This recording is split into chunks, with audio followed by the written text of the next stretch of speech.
નમસ્કાર, હું છું માર્ગી. આપની સાથે હેડલાઇન્સમાં જોઈએ કેટલાક મહત્વના સમાચાર. ઇટલીમાં પોલીસે 33 ભારતીયોને બચાવ્યા છે, જેમની પાસે ખેતરોમાં ગુલામોની જેમ કામ કરાવવામાં આવતું હતું. આરોપ છે કે આ ભારતીયોને રોજના 10 કલાક ખેતરોમાં કામ કરાવવામાં આવતું હતું અને રજા પણ આપવામાં નહોતી આવતી. ક્યારેક પગાર પણ નહોતો અપાતો. પોલીસે આ કેસમાં 2 ભારતીય આરોપીની ધરપકડ કરી છે, જેમની પાસેથી 4.17 કરોડ મળ્યા છે, જેમણે પીડિતોના પાસપોર્ટ પણ છીનવી લીધા હતા. ઉત્તર પ્રદેશ ભાજપના પ્રદેશ અધ્યક્ષ ભૂપેન્દ્ર ચૌધરીએ લોકસભામાં પાર્ટીના ખરાબ પ્રદર્શનની નૈતિક જવાબદારી લીધી છે. તેમણે આજે વડાપ્રધાન શ્રી નરેન્દ્રભાઈ મોદી સાથે મુલાકાત કરી હતી. 1 કલાક સુધી ચાલેલી આ બેઠકમાં પાર્ટીના ખરાબ પ્રદર્શન પર ચર્ચા કરવામાં આવી હતી. ઉલ્લેખનીય છે કે લોકસભા ચૂંટણીમાં યુપીમાં ભાજપના ખરાબ પ્રદર્શન બાદ પાર્ટીને મોટો ઝટકો લાગ્યો છે. આજે વર્લ્ડ ઇમોજી ડે છે. તેની શરૂઆત ઓસ્ટ્રેલિયાના જેરેમી બર્જ દ્વારા 2014માં કરવામાં આવી હતી. ઇમોજી એક એવું માધ્યમ છે જેના દ્વારા તમે તમારી લાગણીઓને સેકન્ડોમાં વ્યક્ત કરી શકો છો. ઘણા લોકો ઇમોજીમાં જ ચેટ કરતા હોય છે. ઇમોજી જાપાનીઝ શબ્દો ઈ એટલે કે ચિત્ર અને મોજી એટલે કે પાત્રથી બનેલું છે. એક સર્વેમાં સામે આવ્યું હતું કે ભારતમાં લોકો ખુશીના આંસુ અને બ્લોઈંગ કિસ ઇમોજીનો સૌથી વધુ ઉપયોગ કરે છે. ડોડામાં થયેલા આતંકી હુમલા અંગે JKNC નેતા ઉમર અબ્દુલ્લાએ કહ્યું કે છેલ્લા 1 વર્ષથી જમ્મુમાં સતત આતંકી હુમલા શરૂ થયા છે. જમ્મુનો ભાગ્યે જ એવો કોઈ વિસ્તાર છે જે આતંકવાદથી મુક્ત છે. પીર પંજલ, ચિનાબવાદી, જમ્મુ, સાંબા, કઠુઆ વગેરે વિસ્તારોમાં પણ હુમલા થયા છે.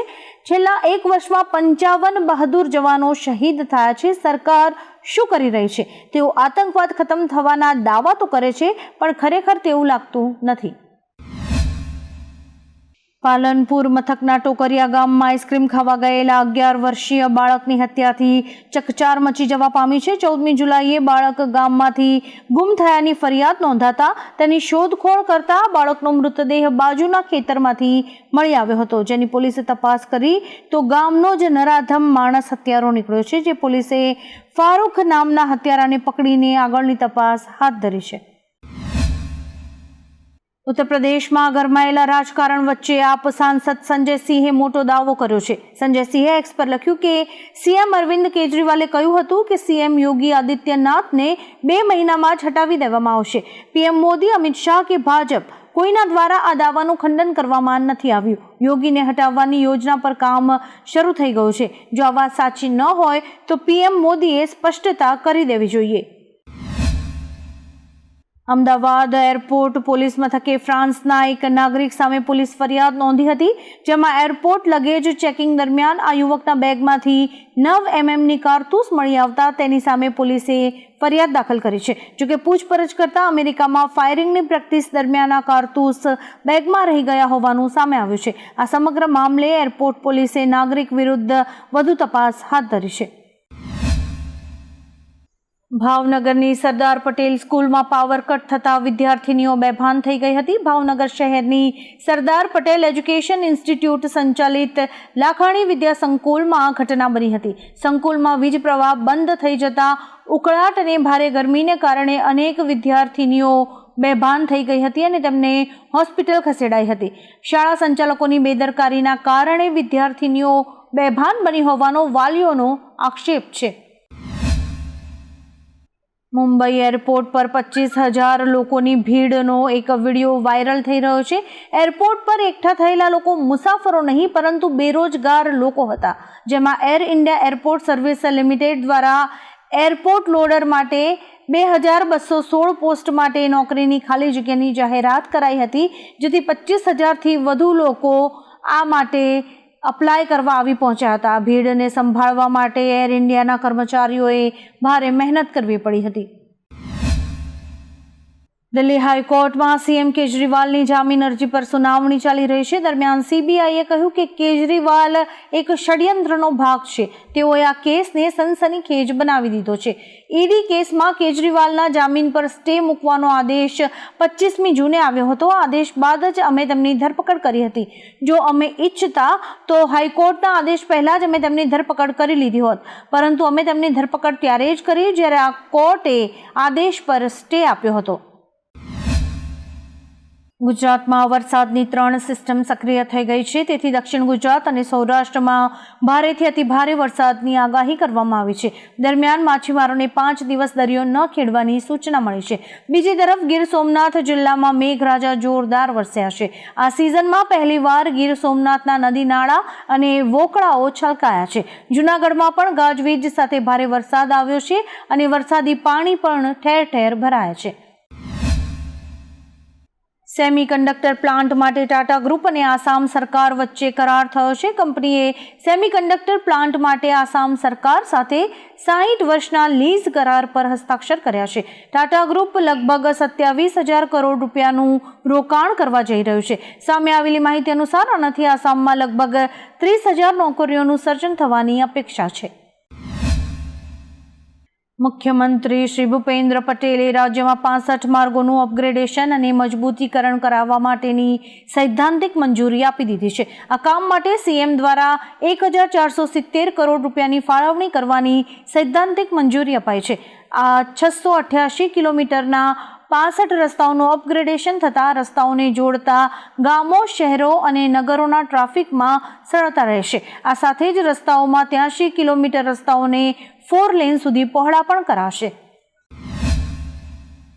ચીનના રાષ્ટ્રપતિ શી જિનપિંગને સ્ટ્રોક આવ્યો હોવાના સમાચાર સામે આવ્યા છે. ચીનના સોશિયલ મીડિયા પર આ અંગે ખૂબ જ ચર્ચાઓ થઈ રહી છે. એવું કહેવામાં આવી રહ્યું છે કે સીસીપી મીટિંગ દરમિયાન રાષ્ટ્રપતિ જિનપિંગને સ્ટ્રોક આવ્યો હતો. જો કે હજુ આ અંગે કોઈ સત્તાવાર જાણકારી બહાર નથી આવી, પરંતુ આ વાયરલ સમાચારે ભારે હલચલ મચાવી દીધી છે. રાજ્યમાં સરકારી નોકરી માટે તૈયારી કરતા લાખો યુવાનો માટે ગાંધીનગરથી એક મોટા સમાચાર છે, જેમાં સરકારી નોકરીઓમાં ભરતીને લઈને એક મહત્વની અપડેટ આવી છે. સીએમ ભૂપેન્દ્ર પટેલે સરકારી ભરતીઓમાંથી કોન્ટ્રાક્ટ પ્રથા નાબૂદ કરવા મુખ્ય સચિવને કાયમી ભરતી માટેનો નિર્દેશ કર્યો છે. વર્ગ 3-4 સહિત કોન્ટ્રાક્ટથી થયેલી ભરતીની જગ્યાએ કાયમી ભરતી કરવા આદેશ આપ્યા છે. કોન્ટ્રાક્ટથી થતી મુશ્કેલીને જોતા આ નિર્ણય લેવાયો છે. મોહમ્મદ શમીએ 2023 ઓડીઆઈ વર્લ્ડ કપમાં જોરદાર પ્રદર્શન કર્યું હતું. શમીએ માત્ર 7 મેચ રમી ટુર્નામેન્ટમાં સૌથી વધુ વિકેટ લેનાર બોલર બન્યા હતા. ઓડીઆઈ વર્લ્ડ કપ ફાઇનલ બાદ ઈજાના કારણે તે હજુ સુધી મેદાનમાં પરત નથી ફરી શક્યા. જોકે તે હવે મેદાનમાં પાછા આવવા માટે સંપૂર્ણપણે તૈયાર છે અને તે સપ્ટેમ્બરમાં બાંગ્લાદેશ સામેની ટેસ્ટમાં વાપસી કરી શકે છે. બીસીસીઆઈએ પણ શમી વિશે કહ્યું છે કે તે બાંગ્લાદેશ સામેની હોમ સિરીઝથી વાપસી કરશે. પાડોશી દેશ પાકિસ્તાનમાં પેટ્રોલના ભાવ ભડકે બળ્યા છે. પેટ્રોલના ભાવમાં પાક સરકારે વધારો કરતા પેટ્રોલનો નવો ભાવ 300 રૂપિયાની નજીક પહોંચ્યો છે.